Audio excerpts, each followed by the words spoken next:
On June 13, 2025, Air India flight AI-202 experienced a significant incident. The flight was en route from Mumbai to Delhi, using a Boeing 787 Dreamliner.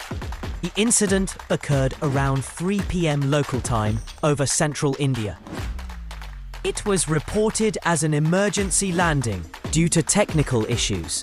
There were 180 passengers and crew on board, with several injuries reported.